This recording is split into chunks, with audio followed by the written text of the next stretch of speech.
नमस्कार, सीएनबीसी आवाज Motilal Oswal live studio में आप सभी का स्वागत है। आप देख रहे हैं मिड कैप मंत्रा। मैं हूं आपके साथ श्रेया ठाकुर और शो की शुरुआत करेंगे हेडलाइन से। पश्चिम एशिया में शांति वार्ता फिर शुरू होने से बुल्स का जोश हाई। निफ्टी करीब 400 पॉइंट से ज्यादा चढ़कर 24,250 के करीब। बैंक निफ्टी भी 650 पॉइंट ऊपर। मिड कैप और स्मॉल कैप में भी जोरदार तेजी। डर का इंडेक्स इंडिया विक्स 9% से ज्यादा गिरा। आज के बिग स्टॉक्स और स्पॉटलाइट का जलवा। क्रूड में नरमी से एचपीसीएल, बीपीसीएल और आईओसी में 4 से 5% का उछाल। साथ ही हिंद जिंक, एसबीआई और एलएनटी भागे। वही बोफा की बुलिश रिपोर्ट से सरपट भागा ग्रो। उधर स्पॉटलाइट शेयर ब्लू स्टार में भी रफ्तार। बाजार में आज चौतरफा खरीदारी का मूड। कैपिटल मार्केट इंडेक्स सबसे ज्यादा चढ़कर यानी कि 4% दौड़ा और कैपिटल मार्केट शेयर में 5% से ज्यादा उछाल के साथ वायदा के टॉप गेनर्स में शामिल निप्पॉन लाइफ और एंजल वन। साथ ही कैपिटल गुड्स, डिफेंस, रियल्टी और कंज्यूमर ड्यूरेबल इंडेक्स में भी 2% ज्यादा का उछाल। आज के चार्ट जीपीटी सेक्टर और शेयरों का बोलबाला। निफ्टी फाइनेंशियल इंडेक्स करीब 2% चढ़ा। मजबूत चार्ट के दम पर श्रीराम फाइनेंस निफ्टी के टॉप गेनर्स में शुमार। वहीं मुथूट फाइनेंस, एमसीएक्स, सोना बीएलडब्ल्यू और सोलर इंडस्ट्रीज भी चले। क्रूड में नरमी से इंडिगो ने भरी उड़ान। शेयर करीब 5% चढ़कर निफ्टी का टॉप गेनर बना। साथ ही एशियन पेंट्स भी करीब 3% दौड़ा। पश्चिम एशिया में शांति की उम्मीद से ब्रेंट का भाव गिरकर $95 के करीब। अच्छे नतीजों के बाद करीब 3% दौड़ा आईसीआईसीआई प्रूडेंशियल लाइफ। चौथी तिमाही में 57% बढ़ा कंपनी का प्रॉफिट। वही रिजल्ट के बाद स्वराज इंजन करीब 7% उछला, लेकिन आईसीआईसीआई प्रूडेंशियल एएमसी करीब 5% फिसला।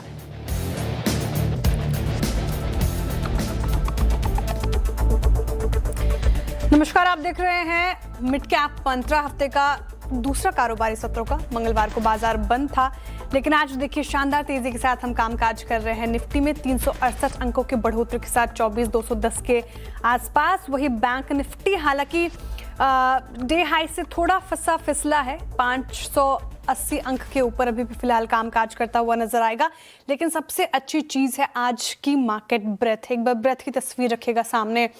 2,824 से ज्यादा स्टॉक्स जहां पर अच्छी खासी तेजी हमें देखने को मिल रही है, वहां वही दूसरी ओर देखिए 290 ऐसे स्टॉक्स जहां पर थोड़ा प्रेशर देखने को मिल रहा है। मिड कैप और स्मॉल कैप में अच्छी खासी स्ट्रेंथ है आज के सेशन में।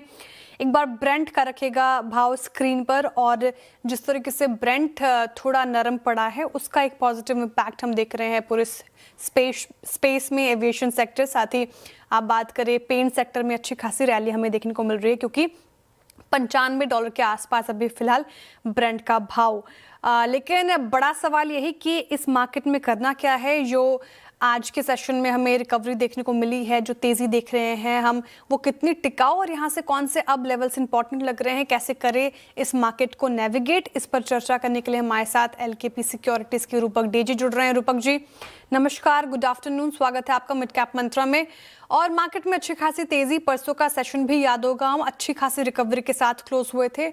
और कल जो डेवलपमेंट आई, खबरें आई कि शांति वार्ता को लेकर भी बात आगे बढ़ रही है, दूसरी शांति वार्ता। साथ ही पीएम मोदी जी ने ट्रंप से 40 मिनट बात की स्ट्रेट ऑफ हॉर्मुज को लेकर, और ब्रेंट का गिरना, ऐसे में पॉजिटिव चीजें हुई हैं मार्केट को लेकर। लेकिन ये जो एक्शन है आज का, ये कितना टिकाऊ लग रहा है आपको, और ऐसे में क्या मार्केट में भी फिलहाल लॉन्ग रहने की सलाह?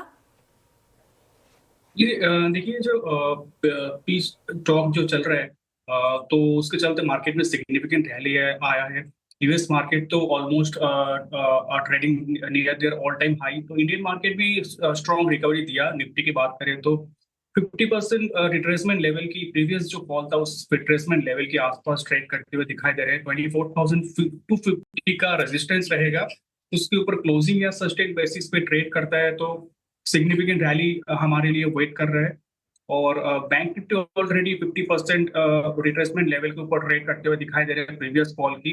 तो निफ्टी, बैंक निफ्टी दोनों मुझे पॉजिटिव लग रहे हैं। खाली निफ्टी का एक रेजिस्टेंस के ऊपर जाना बाकी है, मतलब क्लोजिंग देना बाकी है। 24,250 के ऊपर क्लोजिंग देने पर ही सिग्निफिकेंट रैली और रैली टिकाऊ हो जाएगा। अगर क्लोजिंग नहीं दे पाता या फेलियर होता है सस्टेन करने पर, तो नीचे आ सकता है। नीचे हमारे सपोर्ट है, 24,000 पे सपोर्ट है निफ्टी का। तो 24,000 के नीचे वापस एक बार हमारा जो व्यू, लॉन्ग व्यू है, वो एक बार रिविजिट करेंगे। अदरवाइज लॉन्ग व्यू के साथ ही चलेंगे।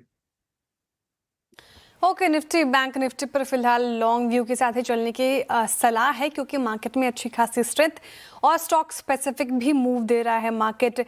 कोई भी सेक्टर उठा लीजिए आप, चौतरफा खरीदारी आज के सेशन में, स्पेशली दो स्पेसेस में अच्छी खासी तेजी। एक कैपिटल मार्केट स्पेस में हम देख रहे हैं, दूसरा मेटल हो गया, डिफेंस हो गया, सब में अच्छी खासी रैली आज के सेशन में देखने को मिल रही है। तो ऐसे मूड मॉल में रूपक जी दो स्टॉक्स कौन से बताएंगे जहां पर बेट लगनी चाहिए? एक तो स्टॉक रहेगा एंजल वन, जो कैपिटल मार्केट रिलेटेड स्टॉक बहुत बढ़िया कर दिखा रहा है मोमेंटम। स्टॉक में कंसोलिडेशन ब्रेकआउट है, तो बाई की सलाह रहेगी अराउंड 296 फॉर टारगेट ऑफ 310 और नीचे स्टॉप लॉस रखेंगे 288 पे। दूसरा स्टॉक रहेगा मेरा आईटीसी होटल। सिग्निफिकेंट करेक्शन के बाद पहली बार ऐसा लग रहा है कि सिग्निफिकेंट एक मीनिंगफुल रिकवरी आएगा आईटीसी होटल्स में। कंसोलिडेशन ब्रेकआउट है और हायर एंड पे मुझे लगता है 172 तक जा सकता है। नीचे स्टॉप लॉस डालना होगा 157 पे। आईटीसी होटल्स और एंजल वन आपको पसंद आ रहा है, यहाँ पे खरीदारी की राय, टारगेट और स्टॉप लॉस आपके स्क्रीन पर आएंगे। अच्छा, कैपिटल मार्केट स्पेस में अच्छी खासी रैली है, एंजल वन को सुझाया गया है। और साथ ही हम टूरिज्म स्पेस में, चाहे वो एविएशन से हो, होटल स्पेस से हो, एयरपोर्ट रिलेटेड स्टॉक्स हो, सभी में अच्छी खासी तेजी। तो एक बार इंडियन टूरिज्म वाला इंडेक्स भी रखेगा स्क्रीन पर, 4 से 5% की तेजी के साथ वहाँ पर कामकाज होता हुआ नजर आएगा आज के सत्र में। चलिए अब आगे बढ़ते हैं और आपको बताते हैं कि मिड कैप स्पेस में कौन से स्टॉक्स में एक्शन देखने को मिल रहा है, वहीं कौन से सारे स्टॉक्स इस अच्छे खासे मार्केट में भी अगर आप देखें तो बैकफुट पर हैं। गेनर्स में ज़्यादातर आपको कैपिटल मार्केट स्पेस से ही सुझाए स्टॉक्स दिखाई देगा, जैसे कि ग्रो देखिए 8.5% की तेज़ी के साथ कामकाज करता हुआ। निपॉन लाइफ इंडिया 5.5% भाग गया आज के सत्र में। अब बीएससी साथ ही एमसीएक्स भी 4% की तेज़ी के साथ आज के सेशन में कर रहा है कारोबार। डिफेंस शेयरों में ज़बरदस्त मजबूती। एमटीआर टेक देखिए 9.5% और पिछले 6 महीने का या फिर 1 साल का रिटर्न भी देखेंगे आप तो चौंक जाएंगे। पारिस डिफेंस देखिए 8% भाग गया। डेटा पैटर्न्स में 4.5% की तेजी। बीएससी भी जंप कर गया 3.5%। डिफेंस में नहीं होगा ये शुमार। हाँ, आईटी शोरूम में देखिए ओरेकल फाइनेंशियल 5% ज्यादा की तेजी। एम्फेसिस दौड़ गया 4.25% के करीब। परसिस्टेंट सिस्टम में दमखम 3% के करीब और कोफोर्ज भी आपको 3% के ऊपर नजर आएगा आज के सेशन में। व्हाइट गुड्स में भी खरीदारी है। Blue star, Voltas, LG electronics देख लीजिए, गर्मी अपने चरम पर और ऐसे में सारे स्टॉक्स में अच्छी खासी तेजी हमें देखने को मिल रही है। साथ ही मॉनसून भी कुछ खास होगा नहीं तो गर्मी ऐसी ही बनी रहेगी, उस खबरों के बीच भी दौड़ गए सारे शेयर्स। वर्लपूल भी अगर आपको देखें तो 3.5% के करीब चढ़ता हुआ नजर आएगा। अच्छा, मिड कैप स्पेस में ईएमएस स्पेस से आपको स्टॉक दिखेंगे चढ़ते हुए। डिक्सन टेक गेनर्स में शुमार है, 4% की तेजी। सुजलॉन एनर्जी चढ़ गया 7% से ज्यादा। थर्मैक्स लगभग 6% और एचपीसीएल में भी 5.5% की तेजी है आज के सेशन में।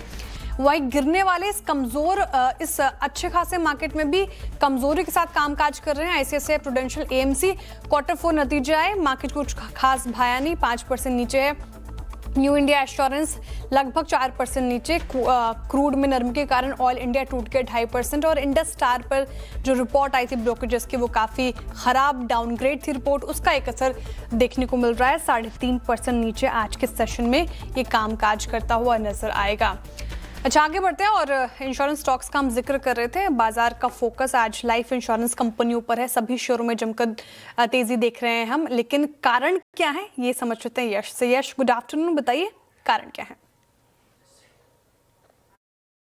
Well, ICICI prudential life insurance ने अपने चौथी तिमाही के नतीजे प्रस्तुत किए और एक टॉप लाइन या प्रीमियम ग्रोथ जो होता है वो वीक था on a year on year basis भी, और जो स्ट्रीट अनुमान लगा रही थी उसके मुताबिक भी वो वीक आया। पर ये लार्जली प्राइस्ड इन था क्योंकि मंथली नंबर्स जो कंपनी अपडेट कर रही थी उससे स्ट्रीट को समझ में आ गया था कि टॉप लाइन ग्रोथ वीक रहेगा। तो आज स्टॉक इसलिए ऊपर था क्योंकि जो वीक टॉप लाइन ग्रोथ पे से वैल्यू कंपनी ने डिराइव की है और मार्जिन जो डिराइव किया है वो स्ट्रीट को बहुत पसंद आया। अगर वैल्यू की बात की जाए, वैल्यू ऑफ न्यू बिजनेस, तो वो 20% से बढ़ता हुआ दिखा चौथी तिमाही में on a year on year basis, और जो कि स्ट्रीट एक्सपेक्टेशन से काफ़ी आगे रहा। मार्जिन की बात की जाए तो on a year on year basis 250 basis point से बढ़ते हुए दिखे, और वो भी स्ट्रीट एक्सपेक्टेशन से काफ़ी अच्छे रहे। इसके 3 मुख्य रीज़न रहे। सबसे पहला ये था, एक रिटेल प्रोटेक्शन सेगमेंट में है, वहाँ पे काफ़ी स्ट्रॉन्ग ग्रोथ आता हुआ दिखा जिसने मार्जिन्स को ड्राइव किया। दूसरा, टर्म बुक यानी कि टर्म लाइफ इंश्योरेंस का कंट्रीब्यूशन टोटल प्रीमियम में बढ़ता दिखा और वहाँ पे काफ़ी हेल्दी ग्रोथ आता हुआ दिखा। और तीसरा, टर्म ग्रोथ जो ग्रोथ आया वो एक पार्टनरशिप जो है पीबी फिनटेक और एग्रीगेटर्स के द्वारा, वहाँ से अच्छा ग्रोथ आता हुआ दिखा। इसने आईसीआईसीआई प्रूडेंशियल लाइफ के स्टॉक को आज एक्साइट किया ट्रेड में। बट आईसीआईसीआई प्रूडेंशियल लाइफ का जो परफॉर्मेंस था वो दूसरे लाइफ इंश्योरेंस स्टॉक्स में भी हमें आज के सत्र में देखने मिला। एक्सिस मैक्स लाइफ इंश्योरेंस के लिए एक ये पॉजिटिव रीड थ्रू था। उसके भी कुछ मुख्य रीजंस है। सबसे पहला, एक्सिस मैक्स लाइफ ने बहुत रिसेंटली एक टर्म लाइफ इंश्योरेंस पोर्टफोलियो में रीप्राइसिंग किया था, और वही प्रोडक्ट पोर्टफोलियो आईसीआईसीआई प्रूडेंशियल के लिए अच्छा करता हुआ दिखा। तो ये एक्सपेक्टेशन है कि एक्सिस मैक्स लाइफ के लिए भी वो अच्छा करता हुआ दिखेगा। Contribution from PB Fintech Axis Max Life के लिए वन ऑफ द बिगेस्ट है इंडस्ट्री में, और अगर एक प्लेयर के लिए वो डिस्ट्रीब्यूशन ने अच्छा परफॉर्म किया है तो दूसरे के लिए भी करता हुआ दिखेगा। और इन 2 रीजंस की वजह से एक मार्जिन अपसाइड आता हुआ हमें दिख सकता है एक्सिस मैक्स लाइफ इंश्योरेंस के परफॉर्मेंस में, इसलिए वो स्टॉक भी आज ट्रेड में ऊपर रहा। एसबीआई लाइफ में ग्रोथ, एब्सोल्यूट ग्रोथ और क्वालिटी ऑफ ग्रोथ दोनों अच्छा करने का एक्सपेक्टेशंस है। दूसरा, कंपनी का फोकस रहा है पिछले कुछ क्वार्टर्स में नॉन पार सेगमेंट पे, जो एसेंशियली मार्जिन्स को ड्राइव करेंगे, इसलिए वो एक्सपेक्टेशन बिल्ट इन हो रही है और एसबीआई लाइफ भी हमें अच्छा करता दिख सकता है। फाइनली एलआईसी की अगर बात की जाए, कंपनी के बोर्ड ने 1:1 का बोनस इशू अप्रूव किया है और ये उसके इतिहास में पहला बोनस इशू रहेगा। उसकी वजह से भी स्टॉक आज ट्रेड में एक्साइटेड रहा। राइट, शुक्रिया यश जानकारी के लिए। तो लाइफ इंश्योरेंस स्पेस में अच्छी खासी तेजी हम देख रहे हैं, लेकिन एक बार एचडीएफसी लाइफ इंश्योरेंस कंपनी रखेंगे स्क्रीन पर। देखिए, आईसीआईसीआई प्रूडेंशियल लाइफ की हमने सुबह से चर्चा कर ली, रिजल्ट अच्छे थे और स्टॉक में तेजी है, हालांकि हाई साइड से थोड़ा सा फिसला है, लेकिन एचडीएफसी लाइफ देखिए अपने फिलहाल डेज हाई पर कामकाज करता हुआ 3.5% की तेजी के साथ। Rupak ji, HDFC life chase किया जाए क्या? अच्छी स्ट्रेंथ दिखा रहा है आज के सेशन में। जी बिल्कुल सही कहा आपने, क्योंकि पिछले मोर देन 1 ईयर्स में पहली बार ऐसा देखने को मिल रहा है कि सिग्निफिकेंट एक रिकवरी के लिए रेडी लग रहा है मुझे, और वॉल्यूम भी पिकअप कर रहा है। जो नेगेटिव क्रॉसओवर था मूविंग एवरेज के अंदर, वो पॉजिटिव में कन्वर्ट हो रहा है। तो मुझे लगता है पॉजिटिव क्रॉसओवर में कन्वर्टेड होते हुए दिख रहा है मुझे। तो यहाँ से सिग्निफिकेंट रिकवरी की तैयारी लग रहा है, 680-700 तक जा सकता है यहाँ से, और नीचे एक स्टॉप लॉस प्लेस करना है 620 पे। 620 का स्टॉप लॉस लगाइए और 700 तक के स्तर देख सकते हैं फिलहाल एचडीएफसी लाइफ में। अच्छा, क्योंकि रिजल्ट आया आईसीआईसीआई प्रूडेंशियल लाइफ, उसका भी चार्ट रख दीजिएगा। रूपक जी, डेज हाई से थोड़ा सा फिसला, रिजल्ट अच्छे थे, स्ट्रीट ने रिवॉर्ड किया है, 561 पे कर रहा है कारोबार, 577 पर ओपनिंग हुई थी उसकी। यहाँ पर क्या दमखम, थोड़ा नीचे है, तो क्या अभी हाथ लगाना चाहिए या फिर थोड़ा वेट करें? जी, मुझे लगता है कि इसमें भी बाई पोजीशन बनाया जा सकता है, क्योंकि इसमें भी सिग्निफिकेंट एक ब्रेकआउट आया है, हालांकि ऊपर के लेवल से थोड़ा नीचे आ रहा है, बट सेंटिमेंट पॉजिटिव रहेगा शॉर्ट टर्म में। मुझे लगता है एक स्टॉप लॉस लगाना होगा 540 पे, 540 के नीचे 540 का स्टॉप लॉस से होल्ड करना चाहिए स्टॉक को, या बाई किया जा सकता है। अपसाइड में मुझे लगता है 600 तक जा सकता है शॉर्ट टर्म में। शॉर्ट टर्म में 600 तक के स्तर छू सकता है, लेकिन आपको 540 का स्ट्रिक्ट स्टॉप लॉस भी मेंटेन करना चाहिए। आईसीआईसीआई प्रूडेंशियल लाइफ में लेवल्स इंपॉर्टेंट बता दिए गए हैं, आप खरीदारी कर सकते हैं। अच्छा, वक्त हो रहा है छोटे से ब्रेक का। ब्रेक के बाद फिर हाजिर होते हैं, आप बने रहिए सीएनबीसी आवाज के साथ। वेलकम बैक, आप देख रहे हैं मिड कैप मंत्रा सीएनबीसी आवाज पर। अब आगे बढ़ते हैं। म्यूचुअल फंड्स ने मार्च का डेटा जारी कर दिया है और मार्च में म्यूचुअल फंड ने क्या खरीदा है, क्या बेचा है, बताने के लिए हमारे साथ हुरमाज फताकिया जुड़ रहे हैं। हुरमाज, गुड आफ्टरनून, बताइए आंकड़े क्या कह रहे हैं? मार्च का महीना बाजार के लिए एक बेहद ख़राब महीना था। 6 साल में सबसे बड़ी गिरावट हमने मार्च के महीने में देखने मिली थी बाजार के लिए, और इस गिरावट का फ़ायदा उठाते हुए म्यूचुअल फंड्स ने काफ़ी सारा अपना कैश जो है बाज़ार में डिप्लॉय किया था। लगभग 29,000 करोड़ का निवेश मार्च के महीने में म्यूचुअल फंड्स ने किया। अब वो कौन से ऐसे शेयर थे जहाँ पर म्यूचुअल फंड्स ने खरीदारी की? अब SBI म्यूचुअल फंड की अगर हम बात करें तो नया निवेश उन्होंने इंटरग्लोब एविएशन में, Bajaj auto, Meesho, BSE, Ajanta pharma जैसे शेयर्स में किया, जबकि HDFC बैंक, SBI, सन फार्मा, अर्बन कंपनी जैसे शेयरों में उसने अपनी हिस्सेदारी को बढ़ाया है। जिन शेयरों में अपनी हिस्सेदारी घटी है SBI म्यूचुअल फंड की, उनमें शामिल है HPCL, ONGC, लेमन ट्री और HDFC AMC, जबकि ITC, Godrej properties, angel one और IEX जैसे शेयरों में पूरी तरह से एग्जिट कर चुका है SBI mutual fund. HDFC mutual fund ने एंथम बायोसाइंसेज, इन्फो एज और पावरिका में नया निवेश किया है, जबकि रिलायंस इंडस्ट्रीज़, JK टायर और विशाल मेगामार्ट जैसे शेयरों में अपनी हिस्सेदारी को बढ़ाया है। और UltraTech, Sundaram fasteners, IDFC first, JSW infra में हिस्सेदारी को अपनी कम किया है, जबकि TD पावर, TCPL पैकेजिंग और एलेकॉन इंजीनियरिंग से पूरी तरह से एग्जिट ली है HDFC म्यूचुअल फंड ने। कोटक म्यूचुअल फंड ने सिर्फ एक स्टॉक में नया निवेश किया था मार्च के महीने में, और वो पेटीएम था, जिसमें और दूसरे जिस शेयरों में हिस्सेदारी बढ़ी है उनमें Ashok Leyland, Ujjivan small finance bank, Sun TV नाम शामिल है। बड़े नामों में अपनी हिस्सेदारी को घटाया है, जिसमें HDFC, इन्फोसिस, HCL टेक और ITC जैसे नाम शामिल है, जबकि IGL में से पूरी तरह से एग्जिट ली है कोटक म्यूचुअल फंड ने। ICICI प्रू ने गोदरेज कंज्यूमर, इंडियन होटल्स और एंजल वन जैसे शेयर्स में नया निवेश किया है, जबकि HDFC bank, HDB financial, HPCL, BPCL जैसे शेयरों में अपनी हिस्सेदारी को बढ़ाया है। और HPCL और BP में हिस्सेदारी बढ़ाने के बाद इंडियन ऑयल में अपनी हिस्सेदारी को कम किया है। नायका, सन टीवी और ऐसे नाम है, और L&T में अपनी हिस्सेदारी कम की है ICICI प्रूडेंशियल म्यूचुअल फंड ने। और मैनकाइंड फार्मा और आदित्य बिरला सन लाइफ AMC से पूरी तरह से एग्जिट ली है। एक्सिस म्यूचुअल फंड ने भी DLF, बंधन बैंक और ट्रैवल फूड सर्विसेज जैसे शेयरों में नया पैसा लगाया है। एक्सिस बैंक, BSE, सन फार्मा में अपनी हिस्सेदारी बढ़ाई है, जबकि रिलायंस इंडस्ट्रीज़, अशोक लेलैंड, फोर्टिस, उनो मिंडा में अपनी हिस्सेदारी को घटाया है, और साथ ही साथ SBI कार्ड्स जैसे शेयर से पूरी तरह से एग्जिट ली है। और आखिरी में क्वांट म्यूचुअल फंड की अगर हम बात करें तो लेंसकार्ट जैसे शेयरों में नया निवेश हुआ है, बजाज फाइनेंस में नया निवेश हुआ है, सफारी इंडस्ट्रीज़ में नया निवेश हुआ है, HDFC बैंक में हिस्सेदारी बढ़ी है, NMDC में हिस्सेदारी बढ़ी है, मनप्पुरम में हिस्सेदारी बढ़ी है, जबकि RBL बैंक जैसे शेयरों में हिस्सेदारी को घटाया गया है।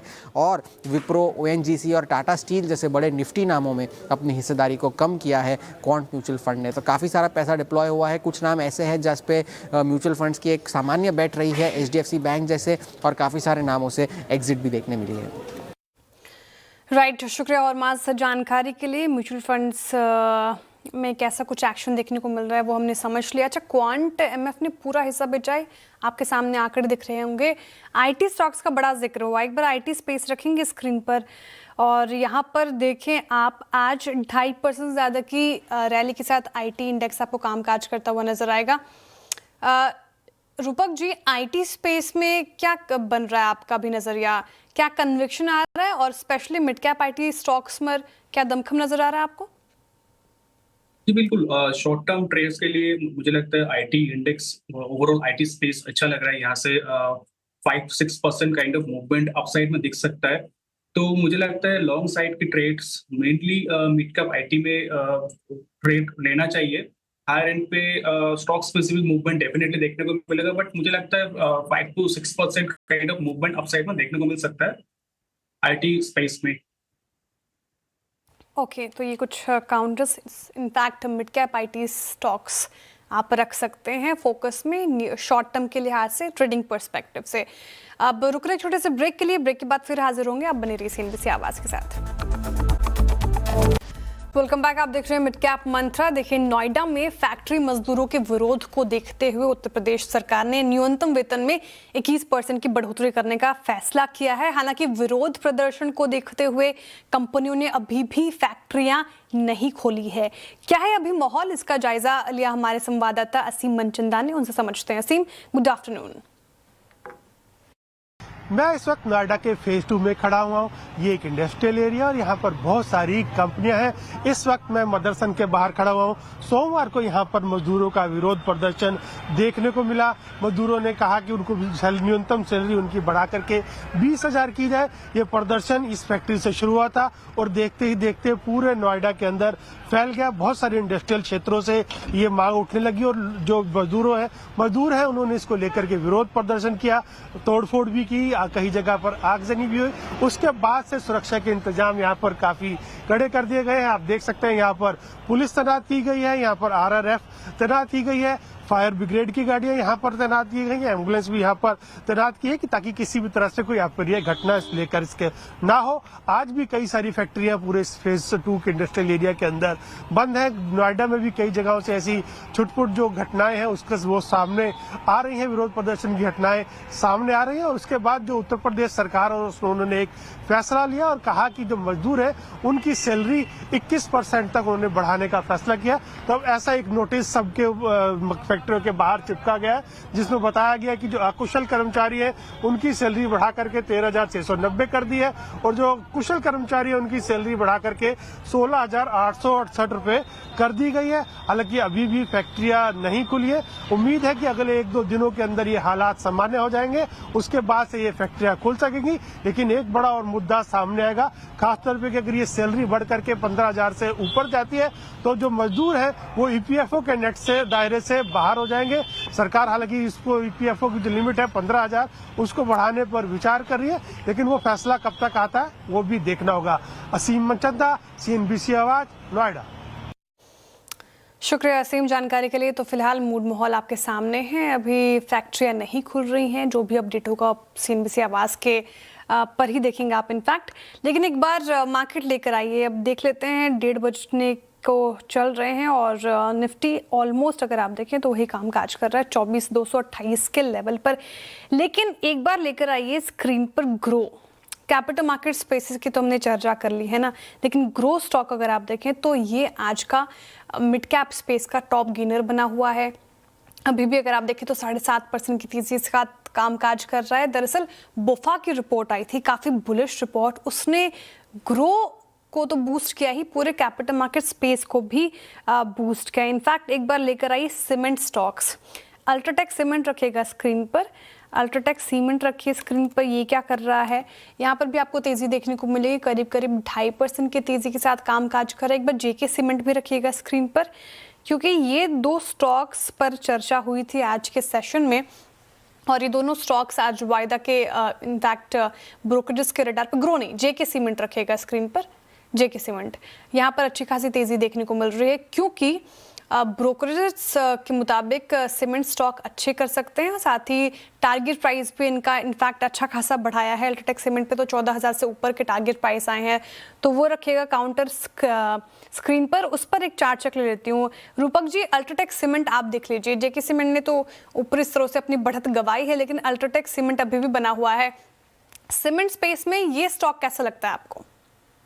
जी बहुत बढ़िया लग रहा है क्योंकि रिसेंटली 3-4 दिनों से एक कंसोलिडेशन पैटर्न बनाया था। कंसोलिडेशन पैटर्न का जो ब्रेकआउट आया था विद वॉल्यूम, राइजिंग वॉल्यूम। हाँ, वॉल्यूम क्रॉसओवर हुआ नहीं, बट ओवरऑल वॉल्यूम इंप्रूव हो रहा है और 11,700 का एक सपोर्ट रहेगा। अगर सपोर्ट्स के नीचे क्लोजिंग नहीं होता है तो जो रैली है वो रैली कंटिन्यूड रहेगा शॉर्ट टर्म में और हायर एंड पे 12,050 13,000 तक जा सकता है।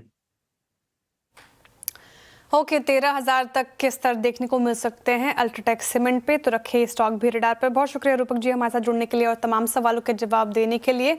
अब एक खिलाड़ी अपडेट देख लेते हैं। तो इस हफ्ते हमारे साथ मुकाबले में हैं कोटक सिक्योरिटीज के अमोल अठावले जी, इक्विनॉक्स रिसर्च के पंकज रांधड़ जी और चॉइस इक्विटी ब्रोकिंग के सचिन गुप्ता जी। इनके बीच मुकाबला चल रहा है और लीड ले रहे हैं सचिन गुप्ता जी। 2.5% के करीब इनका पोर्टफोलियो पॉजिटिव रिटर्न देता हुआ। दूसरे पायदान पर अमोल अठावले जी हैं, 1.5% के करीब इनका पोर्टफोलियो रिटर्न दे रहा है। वहीं पंकज जी का पोर्टफोलियो थोड़ा बैकफुट पर फ्लैट है फिलहाल।